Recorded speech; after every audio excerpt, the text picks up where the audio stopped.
Let's do this. It's time for Hanging with Langan. I like that she's got a big dirty mouth that gets her in trouble. Wow. Stop me, 'cause I'm having a good time. Well, hello, my cherubs. Welcome to Hanging with Langan, the official Hanging with Langan bell. Oh my God, I am so excited. We have a double header today.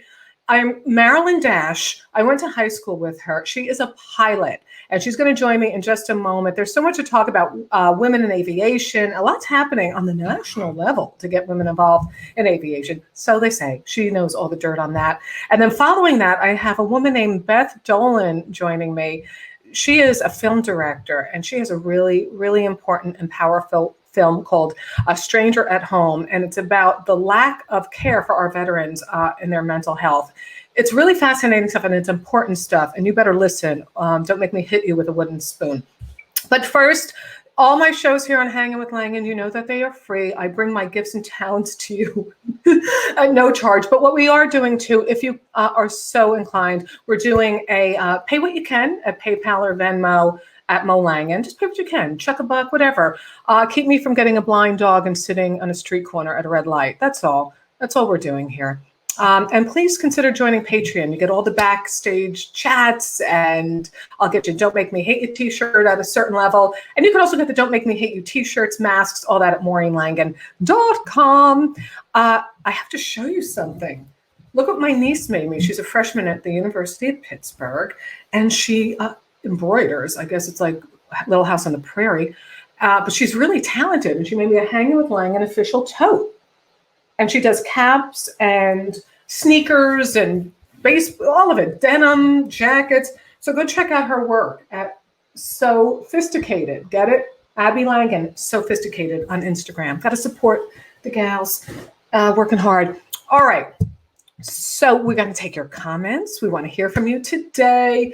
And if you're watching on the Hanging with Langan Facebook page, what I would like you to do, please, so that so we can see your name attached to your comments, go to StreamYard.com/Facebook, click on the blue button, and then we will see your name and share this, please.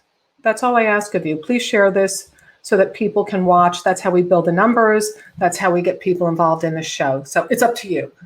All right. Now, what child did not grow up knowing about Amelia Earhart? I did. Did you not? Of course you did. And, I read that she was born in 1897. She was born in 1897. And she disappeared in 1937. Nobody knows where she is. I don't understand this. Like, anybody find Amelia Earhart, for the love of God. So earlier this month, the Senate designated March 8th through 14th as Women of the Aviation Workforce Week. It's bipartisan, mind you. Wow. Oh, ding, ding, ding. Something bipartisan in government. Woohoo! All right. And it honors women in planes, in the skies. And they have committed to helping increase the number of women in aviation and, of course, as well as STEM job opportunities. And this surprised me. Women comprise 50% of the population, but only 8% roughly of pilots. Why, Christina? Why? Well, here to tell us why and more about aviation is Marilyn Dash, pilot. Hello, Maureen. How are you? Good. I'm glad you're here hanging with me. Me too. You have been a pilot. You started late in the pilot world. Yeah. I started flying when I was 37 years old. Actually, on my 37th birthday, I took my first flight lesson. And what precipitated that? You were just like, I got to do this? Interesting story. I was driving up the freeway I was living in the San Francisco Bay Area at the time, and I was driving up the 101. People will know it that live there. And there was a new aviation museum going in at the San Carlos airport. Said volunteers needed. And I had a big love of obviously sciences, but I also had a big love of history. And I thought this would be a great place for me to learn about aviation history and World War II history and all of these other things. So I went to, I walked in and introduced myself, and I have a couple of talents that were needed at the time. You tell? I can listen really well and transcribe things quickly. So I followed it was the Hiller Aviation Museum, and I followed Stan Hiller around while he told me things about the airplanes. This is the historical significance of this is blah, blah, blah. this is from 1937 and it was built in this, and this is why it's important to aviation history. And I would just sit there and write down everything he said, verbatim. And I helped develop some of the docent manuals and things so that the people who came after me, some of the volunteers, would be able to learn more about some of the things that he told me. And every day he would sit down and tell me, why aren't you a pilot? And I'm like, oh, one of these days. Why aren't you a pilot? I'm like, one of these days. And finally, one of these days showed up, and I was 37, walked into the local flight school and said, I want to become a pilot. Let me ask you this, because, we talked about Aviation History Week, which is cool, but for women, but why are the numbers so low? Actually, I think it's lower than you mentioned. I think it's in the 5% range, 5 to 6%. And I think that one of the things that women they don't want to get their hands dirty, and flying is not a clean sport. I mean, it's just not. You need to learn how to I've packed bearings in my tires. I've changed the oil. I've, changed my spark plugs, things like that we just don't learn that as kids. Men kind of do, but so I think that one of the ways to get women involved is to get them earlier. Like, let's teach them earlier that how machines work, how cars work, how airplanes work, what that means. Like, why is there oil in an engine? Why is what do all these pieces mean, and how do we get them to I see work what you're together? saying.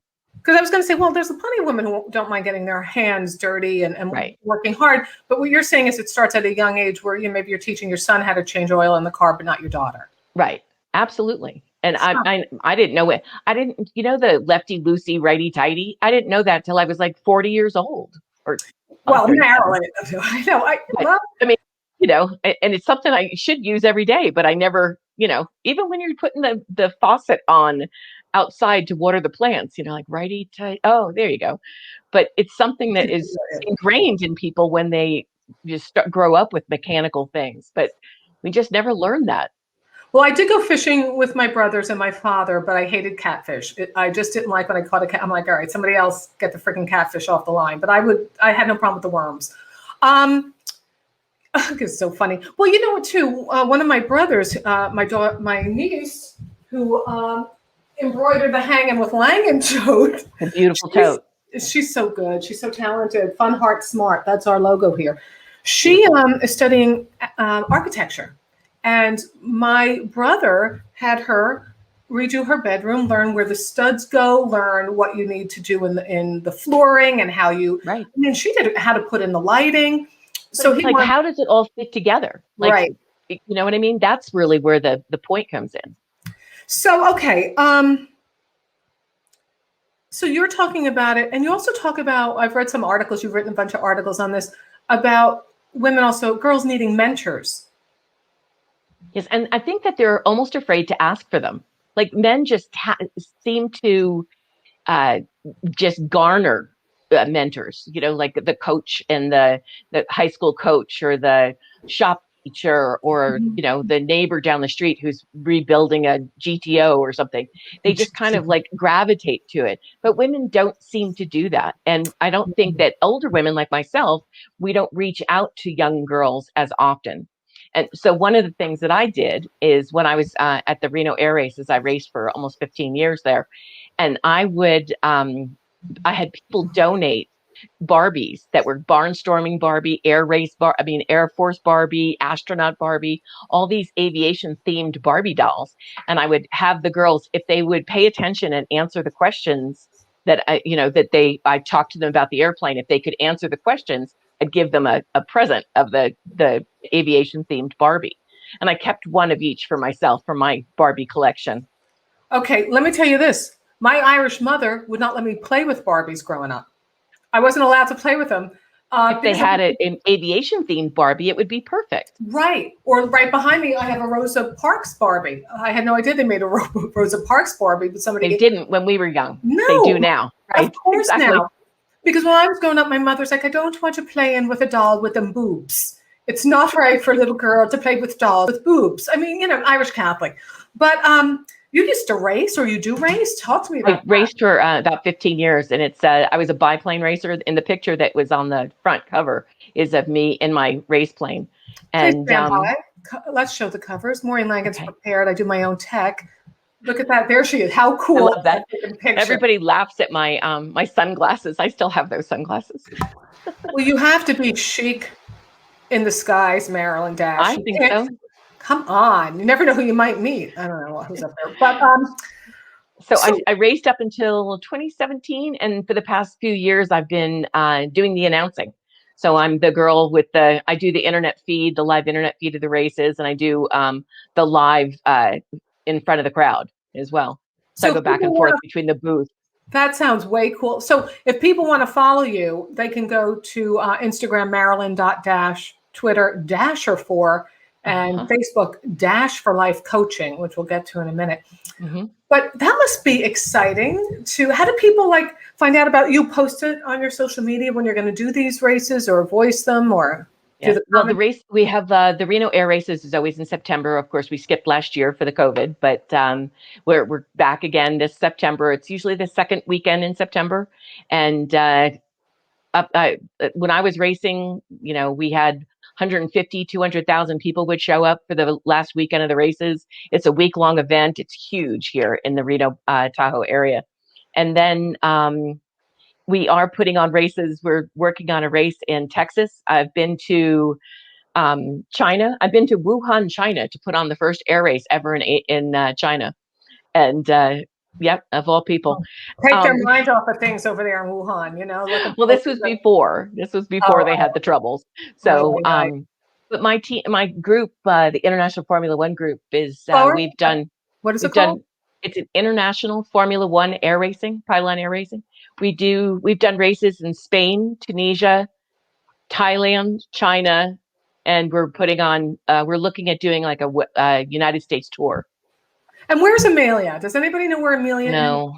Somewhere South Pacific, sitting on an island. Freaking Amelia. Sipping a Mai Tai. It was so, she was such a great image for the women to say, oh, look, an aviator. And then the loss of her, when she disappeared, it was just like, the wind went out of the sails. Because back in that day, the women were just starting to really get into racing and flying and, Poncho Barnes and all the others of that era. I don't know Poncho. You should. You'd like Poncho. Poncho Barnes. I got to check Poncho out. Well, when I was growing up, I did love those strong women like Amelia Earhart. I mean, just fascinating. And, she was born in 1897, and the numbers of women haven't really grown that much since she was born. Nope. So the Reno Air Races have been going on since 1964. In the number of years that they've been racing, I was number 17 of all the women who raced there. 17 women raced up till when I started in 2003. And since then, I think we've got, 11 more women have raced since I started. So the numbers are increasing. But the first time a woman ever raced at Reno, she was in the biplane class, which is the one that I raced in initially. And they made her wear ballast because she was so much more tinier than some of the other racers. They made her wear what? They made ballast. They put 50-pound weights in her plane so that it was fair. Because she was a tiny little thing. Yeah, but they weren't all that excited about having a woman join the team. Well, what is pylon? It's gotten better. Pylon racing. So do you know how NASCAR has an oval? Well, we basically fly an oval we do 8 planes at a time, and we fly an oval in the sky. And our pylons are 50-foot telephone poles with the 55-gallon drums on top. Got it. And we fly around them. Mm-hmm. I thought it might have been a name of a type of plane. Forgive my ignorance. I don't know this world, which is why you're here. I don't know yours. Pylon in the sky. We kind of do. You're doing the color commentary. She's racing now. She has 50-pound weights on each side. She's a slight little thing, keeping up with the masses in sky. She's still smiling. Well, I know a gal, Lisa Johnson. She does racing, and I've talked to her about that, and I find her very interesting. Well, here's the deal. We have a mutual friend we went to high school with, and her daughter very much wants to be a pilot. Now, Amelia Earhart was married to a big publishing magnate, so they had a few bucks to throw around. Right.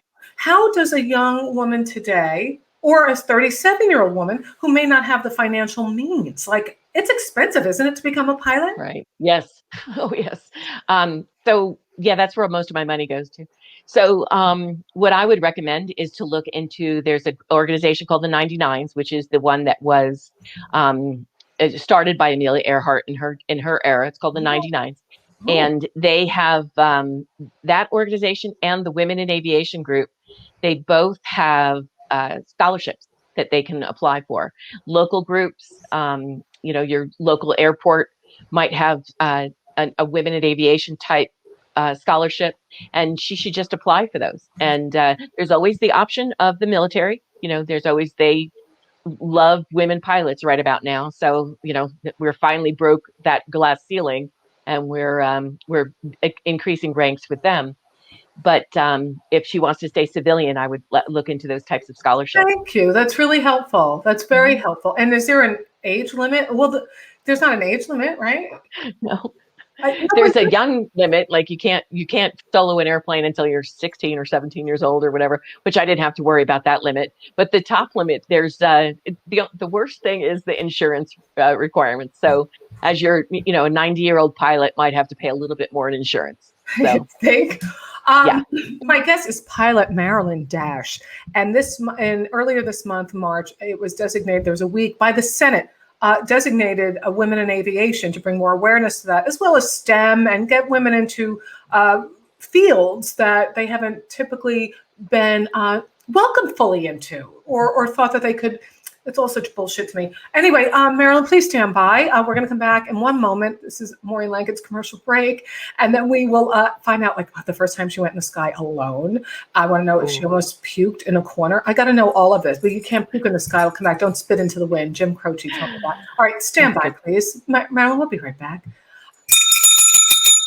Okay, Marilyn, we're going to have more with her. And also coming up, on the half hour, we will have Beth Dolan, who is a filmmaker, a really powerful documentary called Stranger at Home, about how the military, men and women, are just freaking forgotten when it comes to their mental health. It's 3 vets, 3 generations, and 3 different wars, whistleblowers, and the poor guy who accidentally shot Pat Tillman. I mean, this is like heart-wrenching stuff. And here at Hanging with Langan, we fun, heart, smart. That's what we try to bring together here. And by we, I mean me. And everybody from academics to alcoholics are welcome. I bring in comedians, and I bring in pilots and filmmakers, because I want to bring you. I combine my broadcasting background with the humor of a comedian. At least that's the goal. But all the shows are free, and I also, there is a pay what you can option at paypal.me at Mo Langan and Venmo at Mo Langan. These just keep the shows going, the updates. There's a lot of tech. Believe me, my head's exploding. And you can also go to MaureenLangan.com, get a Don't Make Me Hate You t-shirt, because you don't want to hate people. They make you hate them. You're a victim. Or victim. So not a victim. But I just love wearing it in the mask. You go into the supermarket, don't make me hate you. Very funny stuff. Also, I do Patreon, which is a really cool thing. It's subscriber-based, and starting at $5 a month, you get all the videos. And at 10, you'll get the backstage dirt. Believe me, some comics have told me some wow dirt that I've even been like, are you kidding? Delicious. So stuff like that. And then at higher levels, we do some public speaking coaching or comedy show or wine party. So different things like that if you are apt to support the show. And we got a shout out. You can't spell Venmo without Mo. Damn straight. I knew what you meant. All right. So I'm going to bring back my guest pilot, Marilyn Dash, who I went to high school with. All right, you. We did, didn't we? Good times. It was good times. I enjoyed myself. Did you get in trouble in high school at all? No, I was too good. A little bit of trouble, but on the side. But I had one of those fathers that used to teach us how to get out of trouble. Oh, really? Any hints for anyone? My father would tell us. We were, if you remember downtown on Beverwick, the food town. Yeah, downtown. Yes, remember food town? No that was lake, on that. People. No lake. There's no. There's a pool, so it's Pool Hiawatha. Pool Hiawatha. So my dad told us once that we climbed up a tree and got on top of the food town. And of course, somebody called the police. And so the police came, and my dad told me the police are never going to shoot at a 9-year-old while they're running away. So just keep running. And all your friends are going to stop when the police say stop. And you're going to run home, and you're never going to have a problem. Because you're a white So that's what I learned as a 9-year-old. Yeah, blonde white girl. Yeah. By the way, I just remember you walking down the hall, this beautiful blonde hair flowing, so a lot of hair. But you know, I couldn't hang out at downtown like Hiawatha unless I was going somewhere and I had to come back. I kill you dead. I see you down there hanging out with the derelicts. Shame in the family. It's like I couldn't. We could go to Rose's store, get a submarine sandwich. The best. Oh, the best. The best. The absolute I miss her. Best. Oh, Rose, I know. So, okay, first time you start, Marilyn becomes a pilot at the age of 37. Right. So you're in a plane with somebody teaching you for how long? I think I changed instructors a few times because people would, they would earn hours of flying time and then go to an airline, and you'd be sitting here going, did I have an instructor still? And they'd quit and they'd go to an airline because that apparently pays better. So I went through a couple of instructors, and I finally, when it was finally time, let's see, I probably had about 60, 80 hours, something like that. But it is what it is. And the minimum is 40. So you need to have at least 40 to be able to get your license. And when the first, I was just dying to solo. Just let's go. Let's go. Yeah. And I finally got the time to go. And it wasn't as momentous as I expected. You know, it was like the airplane takes off so much easier because it's like half the weight, you know. But it was not as, oh my God, as I was hoping it would be. There were bigger, oh my Gods down the road. What was the scariest thing that ever happened to you? You can tell us. Oh, I had my license for 5-6 months, maybe. And my engine died, and I had to land it with, it was like making that, you know, the commercial where they're like, clunk, clunk, the engine's making a weird noise. Yes. And they start making it was making a clunk noise because one of the valves had, didn't work anymore. So, ended up, I was about 4,500 feet. And coming into, luckily, I was right over the old Castle Air Force Base in Atwater, California. So, and I was in formation with someone else, and he's like, "No, there's no fire, no smoke. Just land it like you always do." And I'm like, "Did he say fire, smoke?" I wasn't ready for that. So I landed it fine and was able to just coast off the runway, and then it just died completely. And people were everywhere, you know, because they hear it on the radio. No fire, no smoke, just land it, you're fine. And everybody's like, did he say smoke? Yeah. And everybody runs for the runway. So you know who you are, Marilyn Dash? You are the crazy. Sully. You are the Sully of your world. That's who you are. You're the Sully. If it had happened after like 6 years of flying instead of 6 months, I probably would have been a little bit more prepared for it. But okay. I had a similar experience, but not at all. Look at me trying to put a parallel that doesn't exist. I went parasailing in Mexico. So there are no personal injury lawyers in Mexico. There's no FAA. There's none of that. Yes. It was a year ago before the pandemic in last December, and somebody double dog dared me. You know, you get double dog dared, and you got to do it. So you stay calm, you breathe, whatever Shante means, and then I'm like. He's like, sit. So I sit in a little harness thing. That's what I'm told to do. And as I'm taking off in midair, he's like, sit. I'm like, I'm sitting. What am I doing wrong? Obviously, I'm doing something wrong. And then I'm up in the sky. I'm like, okay, all right. Okay, this is nice. If I could get into this and breathe, and I would be all right. Except they're speaking to, I don't know what I did wrong on takeoff. So I'm scared. And then he's like, oh, look, come on. I go, no. Hablo no español. Other than Español. You got to get to me in English, dude. I was scared to death. Did I tell you that Harold Rosenthal said hello? Super interesting. We love Harold. That. Yeah. Very nice guy. We love you, Harold, even though I called you Murray the cop in high school all the time. Such an easygoing, nice man. And we got Kim Knackle. Hi, you, Kim. Hi, Hillary Steele. Hi, Matthew Polk. I don't see those. Well, Maureen Langan has many screens going at one time. There's 3 different pages. I like speaking about myself in the third person. Okay, Marilyn Dash, let's get into what is your advice to women? I always think that the best way to move forward is to, look to other people, find a mentor, find someone to ask advice for, join a group on Facebook.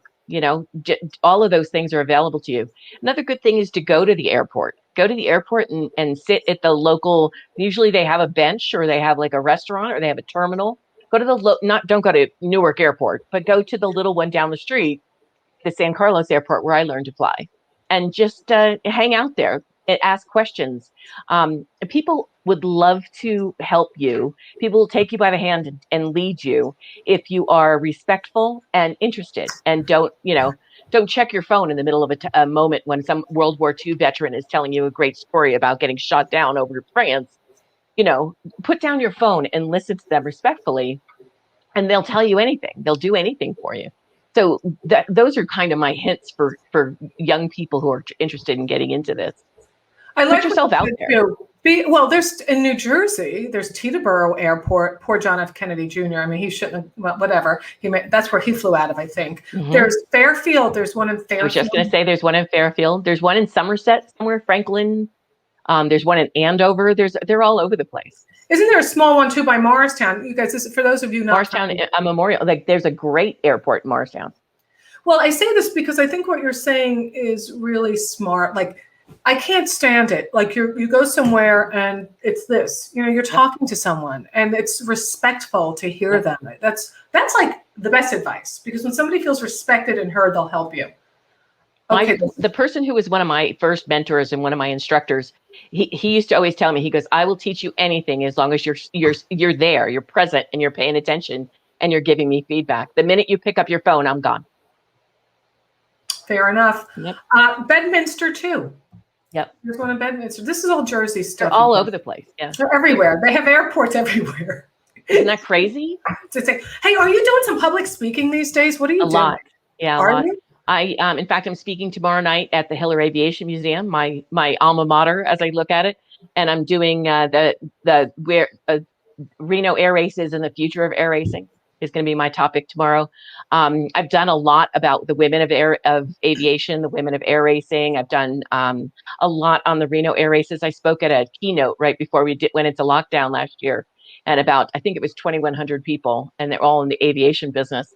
So I love doing that. I love talking about STEM. I love talking about aviation, about women getting into these other fields, and getting kids to see things differently. And, I've just finished the Elon Musk book. And one of the things that has struck me so much about that book is back in 1937, let's just say, people were always interested in how to make things better. Racing is always, how to build something better, how to make it faster, how to make it safer.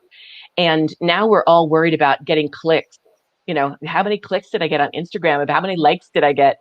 And we're not building anything. And I would like to see us getting back to that, getting back to building, and having a generation of people who are interested in aviation, racing, science, mechanical engineering. How does this work?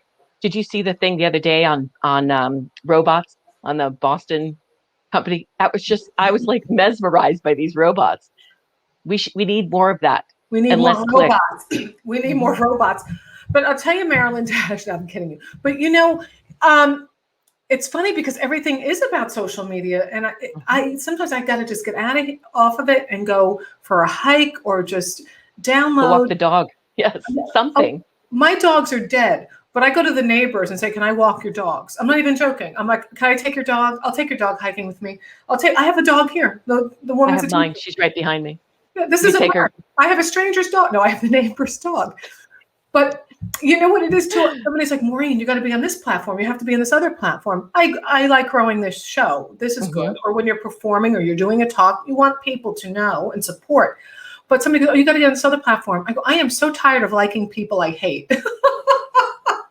Don't make me hate you. Don't make me hate you. Get your Don't Make Me Hate You t-shirt, you guys. I need one now. I didn't know they existed. I want the mask. I want the shirt. I'll send you one. I'll send you a t-shirt.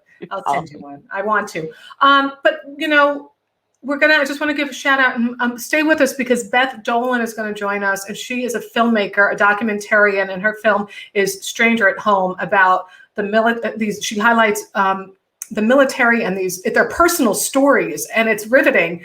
So she'll be with me in just a minute. But you know what? I'm so glad that you hung out with me today. And I want people to know, Harold says, more science engineers, fewer lawyers. Poor lawyers. So if you want to support the show, PayPal and Venmo, Mo Langan. And if you want to follow Marilyn Dash, let me put her information up here. She's great. You know, you are such a supportive person. You've come to my show. You're just very open-hearted. We had a blast. I think I went to see it 3 times. Did you? I knew you were there. Oh, that was very kind. Daughter of a garbage man. So much fun. Marilyn.dash on Instagram, Twitter, Dasher4, Facebook, Dash for Life Coaching. And you know what? What a great speaker she would be for an organization, a group, men or women, mixed. You know, we're bipartisan in this world. Okay. Yes, we are. Everybody's welcome. Thank you, darling. Thank you. I'll wait for my shirt. I'm going to send you a shirt. You're going to email me. I'm going to send you one too. Oh, what kind are you sending me? I have the ruby red racing shirts. Yeah. Okay. Before I got to just show you the picture of Marilyn one more time in her, well, here's her plane. Is that your plane? Isn't that great? Yeah, that's her. That's Ruby. Ruby. Yes. You guys, you got to see this. I've posted it all over my Facebook page. This is such a great plane. And here she is. That picture was taken from the ground. That's how close I was to the ground. Oh, wow. Yeah, that's when you're racing. You're less than 50 feet off the ground. Well, if you fall out, at least, you know. I have a parachute on. Don't worry. Look at you. I love that. Safe flying to you. How come I can't get these pictures off? And yeah, safe flying. Continued good health and much success. We'll be in touch. Mwah! Mwah. Okay, you guys. Always good to see you. You too, Marilyn.